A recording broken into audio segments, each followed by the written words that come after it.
Heyo everybody, Haku here with my read-through for Chapter 5 of Magical Girl Raising Project Mahou Shoujo Ikusei Keikaku, Queens. So, we're at Chapter 5, A Nostalgic Gift. This is going to be the first half or so. I'm going to read up to page 11, and then we'll see what time the recording is at. And if it hasn't been that long and I still feel like continuing on, we'll go until whenever the next page break is. And then I'll do the last part next week. So either way, we got Chapter 5, A Nostalgic Gift, and we're starting with Pfle here. So starting with Pfle, and we're kind of already at this big sort of battle. Everybody is sort of drawn up sides inside and outside of the ruins. So yeah, continuing on with Pfle here. The mage with the glasses, Mana, walked up to her and raised her right hand. "Hey," she said as she approached Pfle with a tired look on her face. Annoyed eyebrows, a drooped shoulder. "If you're going to just leave out of the blue, you should have told me about it first, especially before doing anything serious." "Well, sometimes I have subordinates to maintain and manage. Being in human resources does come with its own way of keeping you busy, you know." "Speaking of busy, you were busy yourself, so I decided not to call you or tell you. Simple as that. Besides, I wouldn't want you to be responsible for anything I might do." "Don't give me bullshit. Back then, you haven't even told me what you were trying to do. You came into the examination division looking for help, right? You can't just waltz out of it all of a sudden." Besides, right now the Ask faction's making a lot of unreasonable demands to everyone. It's downright dogmatic. Why do you think I'm the only examiner here?" "That is curious. Why is that?"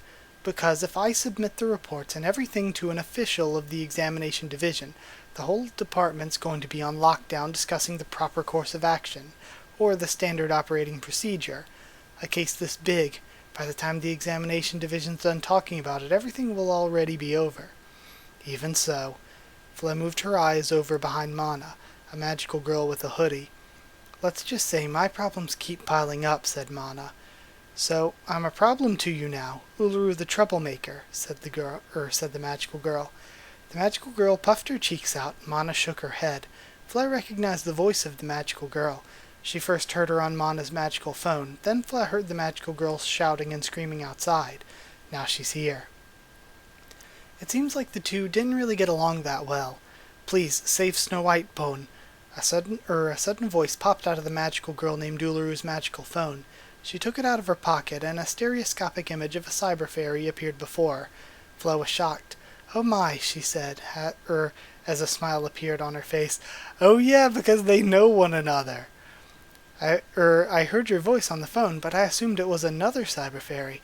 I never thought it could have been you again. Long time no see, Pfle. It's been a while, Pone." "It's been a while indeed, Fall." Fall and Pfle talked in familiar terms. Certainly they've been through a lot together, but it's been a while since they saw each other again. That's a really cool interaction that I didn't see coming. Okay. Fall continued, however, with his current topic. "But there's something urgent, Pone. I detected Snow White's vital signs, Pone." Pfle had done some research into Keek after the game. She found out that she had indeed remodeled a cyber fairy using her magic. Because of that, Fall was a complete upgrade than any other cyber fairy in existence. So finding magical girls by their vital signs would be something he could do. "Fall, your current master is the magical girl hunter?" asked Pfle. "That's right, Pone, but that's beside the point, Pone. Snow White asked me to get her stuff back in the manor. Then I was chased out. Only Snow White knew about it, too, so I think she's the one who told them about my escape. There's no reason for Snow White to do that, Pone." Alright? "I know that. I don't think there's any reason for her to just rat on me like that, too. I mean, it was her plan." Fall somersaulted, scattering several colorful starches across Uluru's face. Uluru coughed as a result. These were stereoscopic starches. They aren't real, but Uluru coughed anyway. "I'm both worried and relieved, Pone. I'm relieved because when I detected Snow White's vitals, they were calm and composed, Pone. She's under no stress, but that also worries me because that's not right, Pone. Mentally and physically, that's just wrong, Pone." "What's wrong with that?" asked Mana. "Well, it makes no sense that Snow White would be feeling like this. She's feeling way too much pleasure and joy, Pone. Wasn't she a prisoner? That's impossible then. It has to be some kind of magic." And again, I like that Snow White is usually the main character, but now we're seeing sort of a rescue team going after Snow White of characters that were previously pretty unrelated, like Pfle and Mana and Uluru. So I like that. Hey, listen to me. Like I said, I know it sounds off. Fall continued talking over Uluru. So I think she's being manipulated by Pon, said Fall. Everyone went silent. This time Mana replied, You should have known this when we were back at the manor, right? Why didn't you say so sooner? I'm not going to say anything about Snow White until I understand the situation, Pon. I didn't know who I could trust, Pon. Who's the enemy? Who's my friend? Without a master, I'm not really any use. I'm just a cyber fairy, Pon. If I carelessly tell an enemy, then who knows what'll happen, Pon.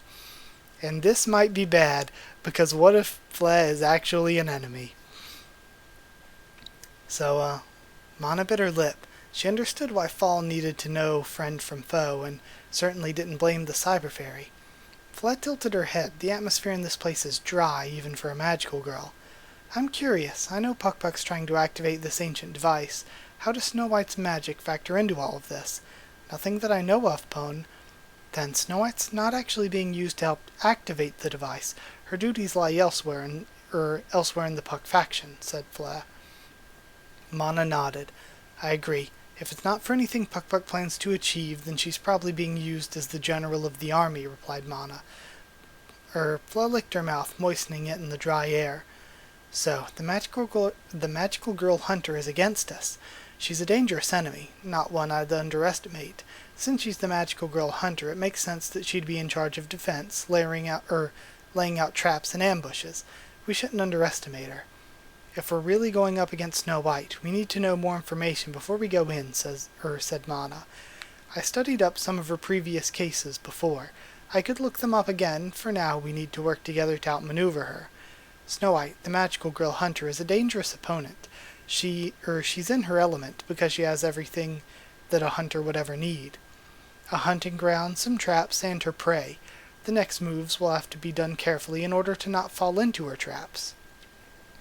Fall nervously somersaulted. Despite his permanent smile, it's clear he was unhinged. Hold on, you two are talking about her like she's the enemy. So if we meet her out there, you're not going to kill her, are you, Pon? I still have unfinished business with Snow White. I think she's our friend. I'm not going to kill her if I meet her, that's for sure. Besides, I'm sure she won't do the same. Maybe, probably, said Uluru. Mana sighed. It seems she's also at a loss.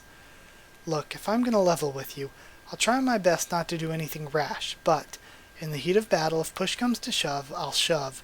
Whatever Snow White chooses to do is her own choice, and she'll take responsibility for that choice accordingly. If she threatens my life, I'm not just going to let her take it, said Mana. Hearing Mana's words, Uluru's eyes widened. Hey, wait a minute, she said. Pfle said nothing. Fall himself was worried. It's hard to tell from a glance. Cyber fairies have no expressions, tone of voice, odor, sweat, anything that can be used to tell a person's feelings. But Pfle can read people, even cyber fairies. Their movements, how they bob around. From there, you can tell how a cyber fairy's feeling, and Fall's becoming even more and more worried. It makes sense why. Fall seems to really care about Snow White. It's the same way Pfle's #1 priority is saving Shadowgale. It's the same. Fall is a cyber fairy, and the relationship between a cyber fairy and a magical girl should be that of master and servant. But Fall obviously cares for her more than that. Just like Kanoe and Momori. Even so, Momori needs to come first. She can't forget that fact. I know the three of you are capable, and I will also do my best to ensure this. In the coming battle, I'll do what I can. We can hope for Snow White's safety. Pfle turned her wheelchair around. Wait, Pon, that can't be all. I'm sorry, that's all we can do. There's more than just hope, Pon. There's more you can do. There's not much else I can do other than ensure the battle plans don't harm Snow White. What more do you expect me to do? Please, tell the higher-ups. Tell them not to kill Snow White, Pon. Pfle noticed the three of them look towards her. Uluru, Mana, and Fall. All of them were staring at Pfle. My hands are tied as is. Telling the higher-ups to not harm an enemy general in the middle of a war zone will be a lot more complicated, especially at this stage. Pfle had already used almost all of her pull to ensure Shadow Gale won't be harmed by the Osk faction's attacks. If Pfle were to go in and add Snow White into the equation, she'd be asking for too much. The repayment and debt, and the pull that the Osk faction would have on Pfle would be too massive to consider. This alliance is already shaky, but putting more weight into it would break the balance. Asking Osk to spare Snow White is harder than asking them to spare Shadow Gale. Shadow Gale isn't a combatant. Her purpose is to activate the device. Snow White carries a weapon, is leading an army, and will most likely be fighting them head-on. Such a dangerous opponent like that can't simply be given an easier treatment. It's not as simple as don't kill her. The battlefield's a ruthless place. Knocking out your opponents in a battlefield is harder than actually killing them. When you fight, you need to end it quickly. With someone like Snow White, the longer you fight her, the more dangerous it would be for you. Impossible. She can't ask that without overextending her control. Pfle knows that too. He has that look. He knows that Pfle won't be willing to do it. Like I said, I'll hope for the best, said Pfle, rotating her wheelchair, turning her back on the three and moving on. Pfle's image distorted for a split second. Pfle stopped for a bit. I'm sorry. In times of war, sometimes we have to make compromises.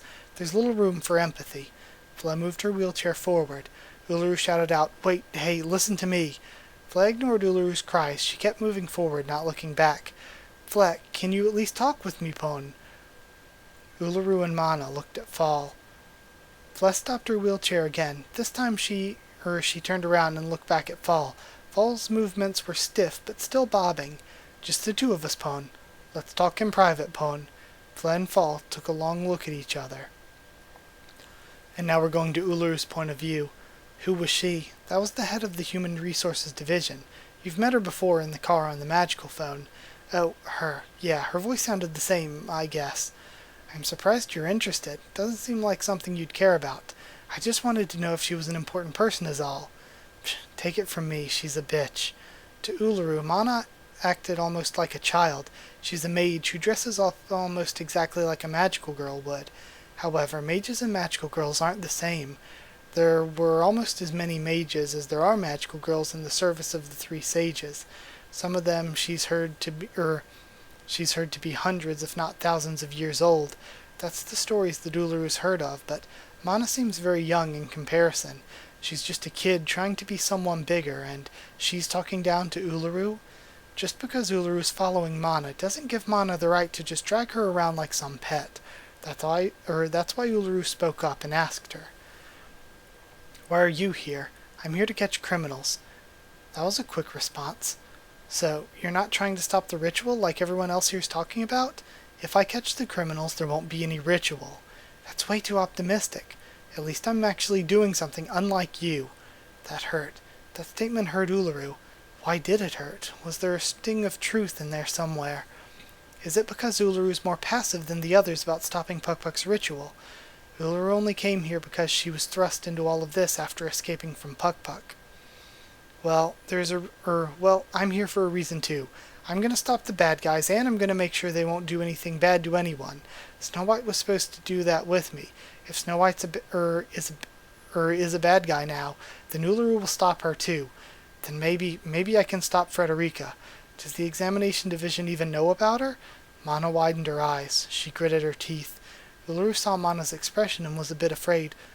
What's wrong? What'd I say now? You mentioned Frederica. Oh, I thought you might know her. She's a very bad person. Agreed. The worst. A disgusting woman. Uluru glanced over at Mana. What's wrong? Your face is all weird. Are you okay? I'll help. Huh? I'll help you catch Frederica. Thanks. That was sudden. I think I'll need all the help I can get. As much as I want to go after her, I don't think one person alone can do it, so... Can you hear me? I repeat, can you hear me? This is Hamuel. This is interesting, though. Why does Uluru want to go after Frederica? Am I forgetting something? Is it something that Snow White told her? Yeah, I don't remember Frederica having a relationship with Uluru, so I don't know why Uluru wants to go after her. I get Mana's reaction and all that, and that was really cool. I like that callback. But I legit don't remember why Uluru would be going after Frederica. Unless it's something that Snow White told her. But I'll just move on for now. So Hamuel's calling in. A voice appeared inside of Uluru's head. Everyone seemed to be looking around for a voice as well, but there was no source. Don't bother looking around. I'm sending a broadcast message to everyone. I'm using my magic. If you're not having a mental hallucination, or you're not having a mental hallucination or anything like that, in a few minutes we're going to be launching an attack on the valley. At that time the camp will be on full offensive. With that in mind, I'd like to give time to evacuate any non-combat personnel, and anyone who wants out of the fight. Once we start, there's no turning back. That is all. Uluru saw some magical girls preparing to leave the camp. Uluru herself was forced into being here. In reality, she didn't really want to be here, and she could just leave along with them. But Uluru didn't intend to turn back. She's already come this far. Besides, where can she go? She's been kicked out of Puck Manor, and no one would take her in. Even then, thinking about Sachiko, thinking about Sarami, when Uluru thought about those two, all thoughts of escape disappeared. She became more confident in herself. Mana was still thinking in the distance. Uluru wanted to speak, but Mana interjected. Snow White wants to go after Frederica too? Huh? Oh, yeah, definitely. Then I guess we have no choice, right? What? Let's go save her. I love this. Uluru and Mana. I love it. Uluru's eyes widen. Mana walked over to the tent of the wheelchair magical girl. Uluru clumsily ran after her. And now we're at page 11, but I don't feel like it's been that long. It's been 17 minutes. I'm going to keep reading until... Where's the next break? Page 14. That sounds fair. That sounds fair to me. I'll keep reading to page 14 for this week. We're seeing Shadowgale's point of view, though. Magical girls, that is a good place to end, but I'm going to keep continuing. Just because that was really good. I really, really like Uluru and Mana. And now they have a reason. I really hope they survive now so that they can team up with Snow White. And the three of them can go after Frederica. That'd be awesome. So, Shadowgale. Magical girls who were servants of Puck Puck were living a life that chose them. However, it's not as simple as just serving her. Sometimes there's competition, even among her servants. That's because every single one of Puck Puck's closest friends, in every single one of Puck Puck's closest friends, there exists this thought of wanting to become more useful to Puck Puck. Puck Puck was their ideal to them. Everyone thought that way. Sometimes they would even have thoughts to get multiple servants to do something else, or try to bring other people into Puck Puck's family. The only reason they didn't was because they knew that doing it would make Puck Puck sad. Overworking yourself and forcefully working someone else would make Puck Puck sad, so none of her friends did that. Puck Puck cares about them all. When Puck Puck showed her love, Shadowgale felt very happy. Puck Puck has taught her something important. All of these magical girls working alongside her, they were her colleagues, but also her rivals and her friends. Friendly competition is good, but all must remember that they're friends in the end. That's what Puck Puck wants. Shadowgale wanted to help Puck Puck so much. She wanted to have the biggest contribution to helping her. Right now, the important thing is to activate the device. Before Puck Puck could do that, they have to get through the barriers, seals, and defenses first. The first seal was on the surface of the device. It's a coating of some sort, emitting an aura. Approaching it closely, seeing it closely, or touching it in some way causes the person who touches it to fall asleep. Puck Puck already provided detailed instructions on how to remove that seal, using the creative application of one of the magical girl's powers. First, the magical girls rolled up pieces of sticky paper and broke several rocks and pebbles. They attached the pebbles and other things toward the sticky paper. These pebbles count as trash, waste, garbage. Far from the effects of the device, the magical girls used their strength to throw the sticky paper filled with trash to the device. It stuck to the coating of the device. Then another magical girl came in. Her ability was to create a sponge that can clean anything.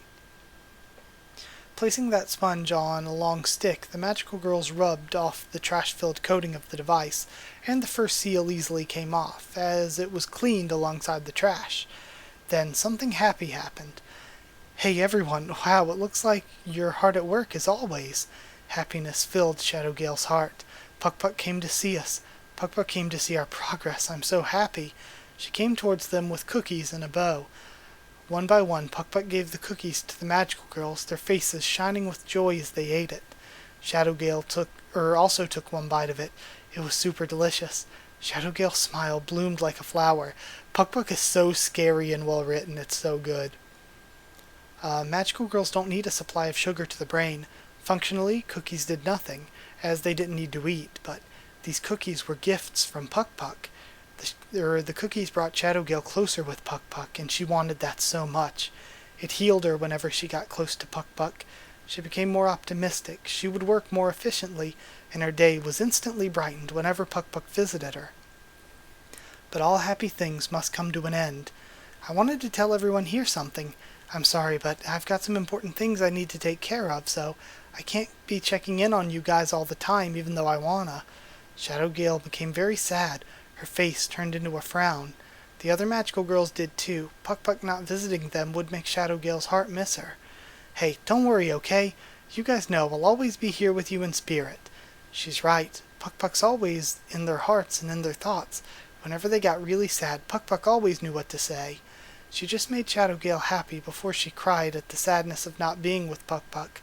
For Puck's sake, Shadowgale will work hard. Shadowgale looked at Puck's face, beaming a smile as she did. When Puck finally left, she continued to work. And work. And work. That was so cool. Okay, that might have been a good place to end too, just checking in on what's happening inside of the ruins. Alright, that was a really good half chapter. Like I said, next week I suppose I'll be doing the second half chapter. I figure instead of trying to marathon in order to try to catch up since I missed a few uploads, it's better to just do my best to be sort of on schedule every Friday with these. So I am sorry there haven't been as many Magical Girl Raising Project videos.